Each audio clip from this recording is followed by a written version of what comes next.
Je reprends donc. La veine porte droite continue vers la droite le long du sillon transversal. Il arrive au niveau du sillon sagittal. Il va se diviser en deux branches. Une branche paramédiane, ou la veine paramédiane, droite. Une branche latérale, où la veine porte bien sûr toujours latérale, droite. Nous avons vu que la paramédiane s'est divisée en une branche ventrale qui est la branche segmentaire ou la veine segmentaire ventrale ou inférieure qui correspond au segment 5. Et une branche dorsale ou veine segmentaire dorsale qui correspond au segment 8. Nous l'avons mis en pointillé ici parce qu'on ne le retrouve pas sur la face inférieure, on le retrouvera sur la face supérieure. La branche ou la veine latérale, elle, s'est divisée en une veine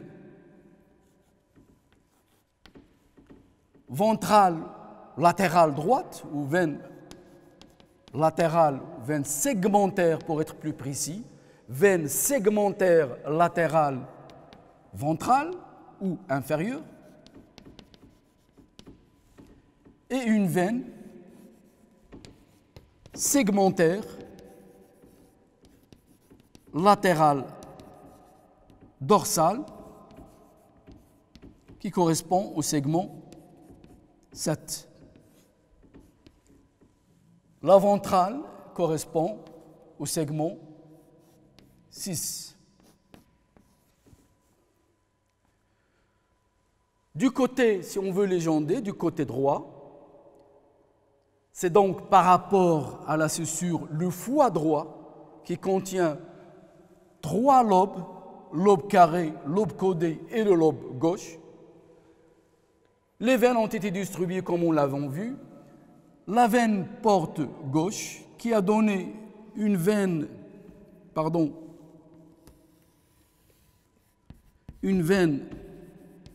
segmentaire du lobe codé.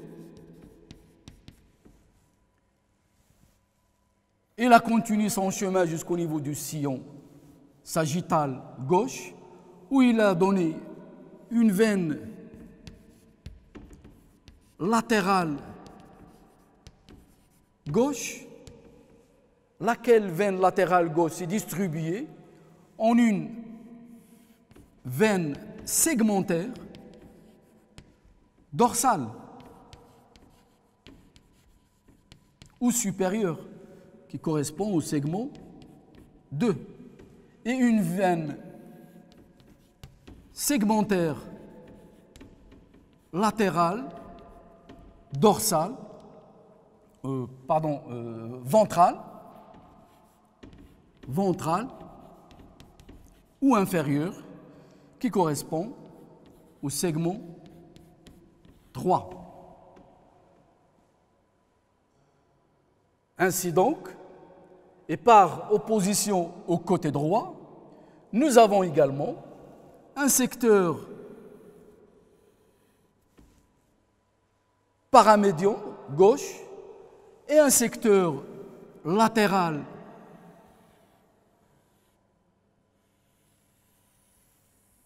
gauche et un lobe du Spiegel, le lobe codé, qui est à part.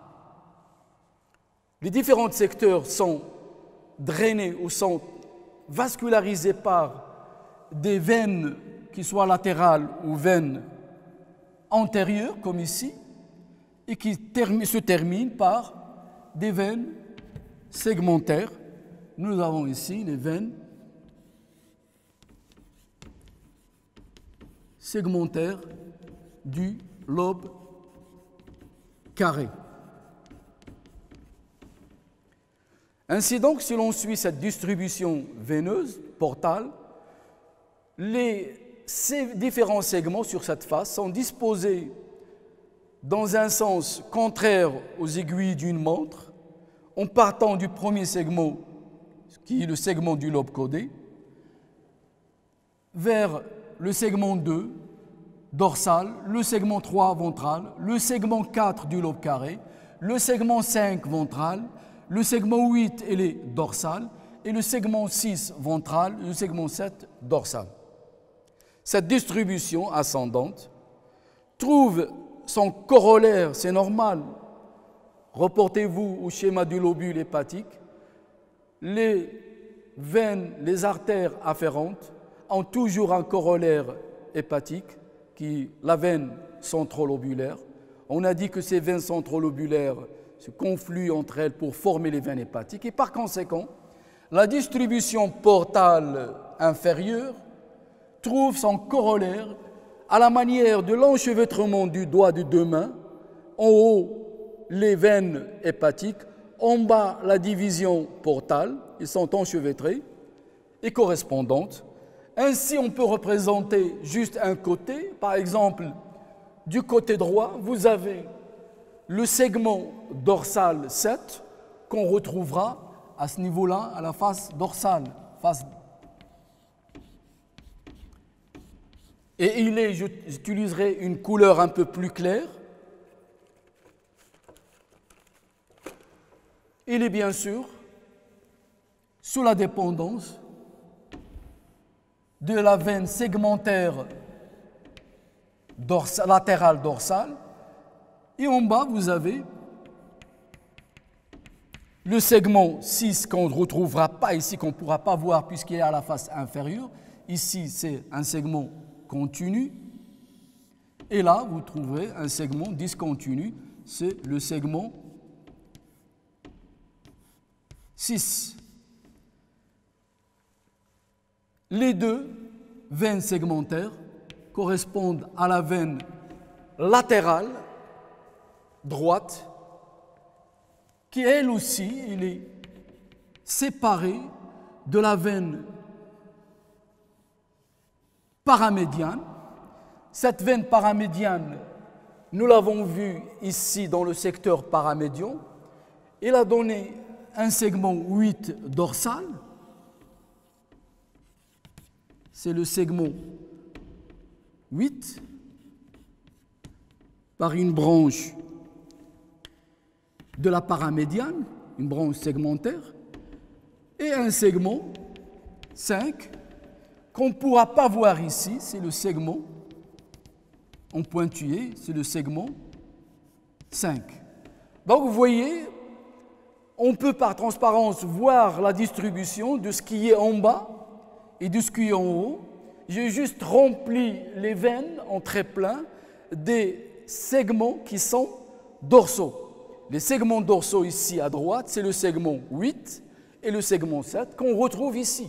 Segment 7 latéral, segment 8 paramédiane.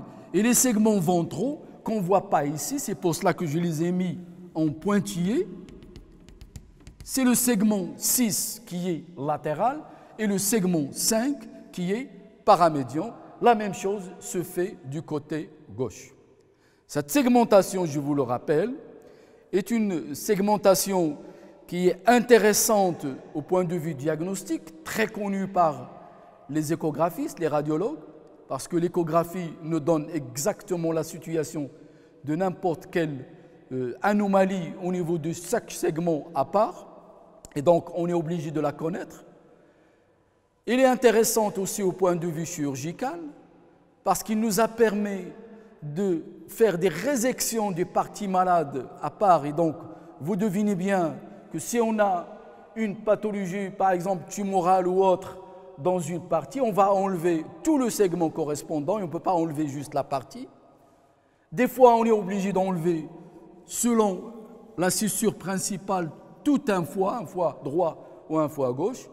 Et comme on peut enlever, on peut également, la chirurgie a développé cette technique grâce justement à cette connaissance parfaite de la segmentation du foie. Et on peut greffer également des segments de foie prélevés ou carrément un lobe. Par exemple, si vous regardez ici, le lobe gauche, c'est l'assemblage de deux segments, segment 2 et segment 3. Si on veut couper, on a un problème tumoral au niveau du lobe gauche, il va falloir enlever tous les segments qui le constituent. Et au contraire, on peut également greffer tout un lobe gauche, et ainsi de suite. Seule note, si vous voulez, une notion nouvelle, c'est que actuellement, il y a des avancées scientifiques qui montrent peut-être qu'il y aurait un 9e segment au niveau du lobe gauche, c'est-à-dire au lieu d'avoir 2 segments, on a peut-être un 3e. Certains commencent à en être plus certains, plus sûrs. Pour nous, retenons les choses qui sont valides par tout le monde, c'est que le foie présente 8 segments selon donc, la distribution portale. Ils sont distribués sur la face inférieure du milieu, c'est-à-dire du lobe caudé jusqu'au dernier, en suivant le sens contraire des aiguilles d'une montre. Le corollaire de ces segments se trouve sur la face dorsale et ils sont bien sûr irrigués, drainés par les veines hépatiques supérieures. Ainsi donc se termine le cours de ce 2e semestre. Je vous rappelle qu'on a vu l'ensemble de l'abdomen, on a vu l'organisation de la cavité péritoniale avec l'anatomie de développement péritoine et du tube digestif, qui nous a donné 2 espaces susmésocoliques et sous-mésocoliques. Pour ma part, j'ai traité la partie susmésocolique en étudiant la loge, donc l'œsophage abdominal, l'estomac, le duodénopancréas et la principale glande qui est le foie. Vous avez vu le reste de l'état sous-mésocolique avec le professeur Rouadi, intestin grêle, côlon et rectum, avec leur intérêt et c'est-à-dire leurs points forts qu'il faut absolument retenir. Et tout le rétropéritoine avec le bassin, vous l'avez étudié avec le professeur Fadili, qui vous a parlé des reins, de l'orge rénale, des voies excrétrices jusqu'au niveau de la vessie, de l'urètre, de l'appareil génital chez l'homme et chez la femme. Je vous souhaite une bonne lecture. Notre plateforme restera ouverte pour des éventuels échanges. Je vous remercie.